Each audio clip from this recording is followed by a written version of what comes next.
महाशिवरात्री उपवासाचे 30 नियम. दरवर्षी माघ महिन्यातील कृष्ण पक्षातील चतुर्दशीला महाशिवरात्री साजरी केली जाते.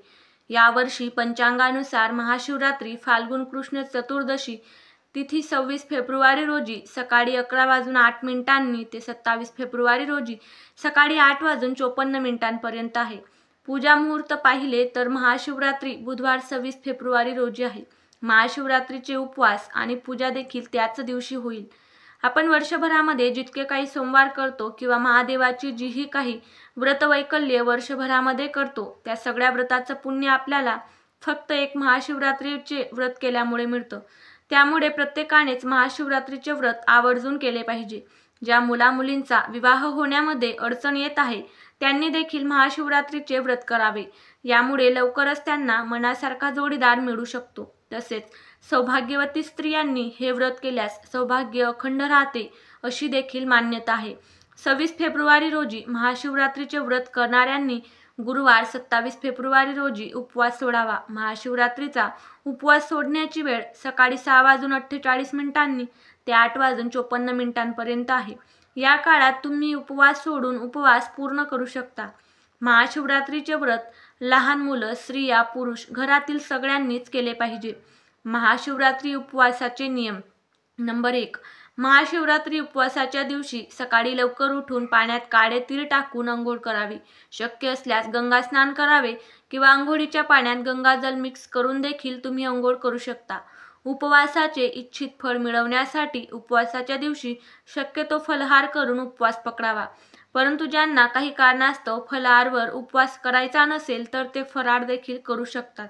परंतु फराळ बनवताना त्यात पांढरे मीठ वापरण्याऐवजी सैंधव मीठ वापरावे असे म्हटले जाते. शेवटी उपवास हा आपला श्रद्धा आणि भक्तीवर असतो. तुम्ही फलाहार करून उपवास करा किंवा फराळ करून, फक्त मनोभावे करा. मनातील इच्छा भगवान शिवशंकर नक्कीच पूर्ण करतील. कांदा, लसूण, मांसाहार, दारू यांसारखे तामसिक पदार्थांचे उपवासाच्या दिवशी सेवन करणे टाळावे. उपवास करायचा असेल तरी देखील आणि जे उपवास करत नसतील त्यांनी देखील किमान शिवरात्री दिवशी या पदार्थांचे सेवन करू नका. उपवासाच्या दिवशी दिवसभर भगवान शिवाची मनोमन आराधना करावी. या दिवशी महामृत्युंजय मंत्राचा देखील जप करावा. यामुळे आपल्या आयुष्यातले दुःख आणि संकटे नष्ट होतात. व्रताच्या दिवशी दिवसाला झोपू नये. शास्त्रानुसार दिवसाला झोपल्याने आपल्याला व्रताचे पूर्ण फळ मिळत नाही. पण ज्यांना काही शारीरिक त्रास असतील किंवा आजारपण असेल ते झोपू शकतात. महाशिवरात्रीचे व्रत काही जण निर्जला म्हणजेच काहीही न खाता पिता किंवा केवळ पाण्यावर, काही जण फलाहार तर काही फराळ करून करतात. आपल्या इच्छाशक्तीनुसार आणि शारीरिक क्षमतेनुसारच व्रत कसे करायचे ते ठरवावे. दुसऱ्यांचा हेवा करून व्रत करू नका.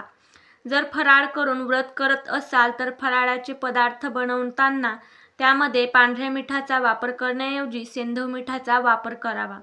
उपवासाच्या दिवशी ब्रह्मचर्याचे पालन करावे. शरीर आणि मनाची शुद्धता राखून ठेवावी. म्हणून स्त्री पुरुष दोघांनी ब्रह्मचर्याचे पालन करून शरीराचे पावित्र्य राखावे. उपवासाच्या दिवशी कोणाशीही भांडण तंटा करू नये किंवा दुसऱ्याची निंदा करू नये. खोटे बोलून दुसऱ्याचे मन दुखावू नये. आपले आचरण केवळ सात्विकच ठेवावे. शिवपुराणात महाशिवरात्रीच्या दिवशी रात्री जागरण करण्याला अतिशय महत्त्व सांगितले आहे. काही ठिकाणी रात्री जागरण करून भगवान शिवाची पूजा, मंत्रजाप केला जातो. यामुळे व्रताचे फळ दुप्पट मिळते अशी देखील मान्यता आहे. हे केवळ आपल्या श्रद्धेवरच अवलंबून असते. उपवासाच्या दुसऱ्या दिवशी सकाळी व्रत सोडावे. त्यासाठी देखील केवळ सात्विकच अन्न पदार्थ घ्यावे. तळलेले किंवा तेलकट पदार्थ, मसालेदार पदार्थ घेऊ नका. ज्या स्त्रियांना मासिक पाळी आली असेल त्यांनी व्रत करा. केवळ पूजा करू नये. मनापासून श्रद्धेने व्रत केल्यास पूजा न करता देखील तुम्हाला व्रताचे पूर्ण फळ मिळेल. गरोदर आणि स्तनपान करणाऱ्या स्त्रियांनी शक्य असेल तरच उपवास करावा. नाहीतर केवळ भगवान शंकराची पूजाविधी आणि मंत्रजाप केला तरी देखील चालेल. तुम्ही तुमच्या डॉक्टरांचा सल्ला घेऊनच व्रत करा.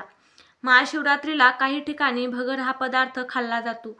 पण काही भागांमध्ये अशी मान्यता आहे की सोमवारच्या उपवासाला भगर खाऊ नये. आमच्याकडे देखील सोमवार आणि महाशिवरात्री उपवासाला भगर खाल्ली जात नाही. तुम्ही देखील महाशिवरात्रीला भगर खाऊ नका. परंतु तुमच्याकडे जर खात असतील तर तुम्ही खाल्ले तरी काही हरकत नाही. शक्यतो सोमवारी किंवा महाशिवरात्रीला किंवा महादेवांच्या उपवासाला स्त्रियांनी केस धुवू नये. धुवायचेच असतील तर आदल्या दिवशीच धुवावेत.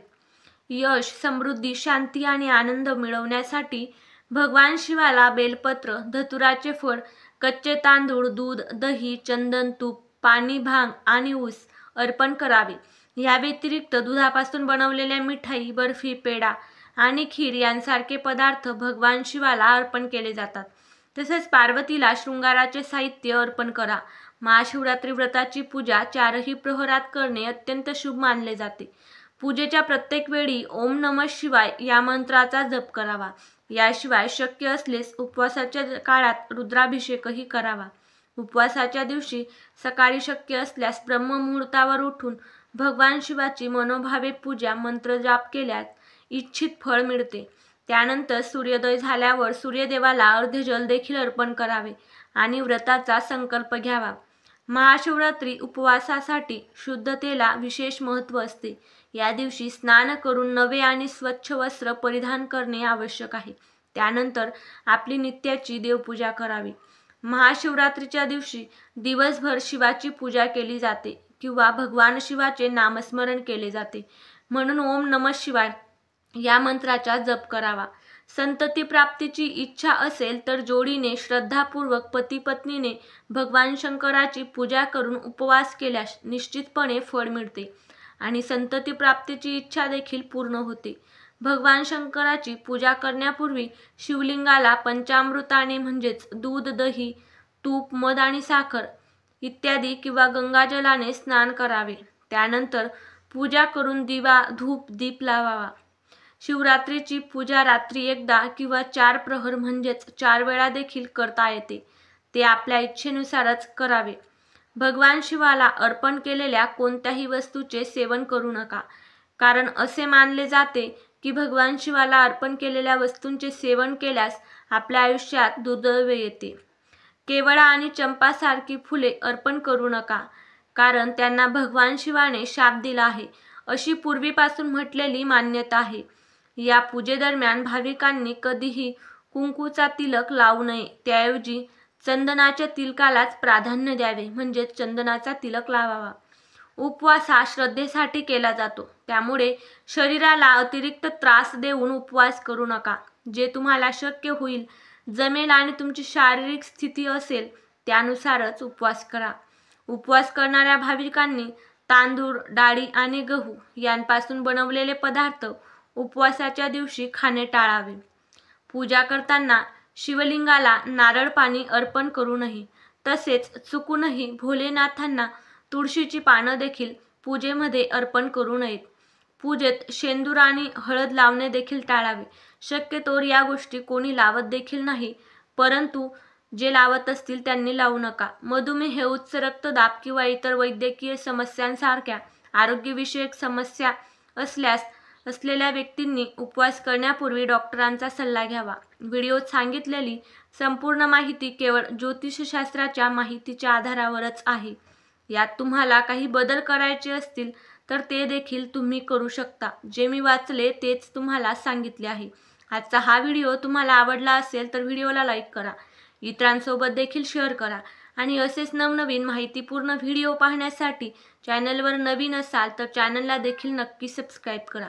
हा व्हिडिओ शेवटपर्यंत पाहिल्याबद्दल तुम्हा सगळ्यांचे खूप खूप मनापासून धन्यवाद. ओम नमः शिवाय.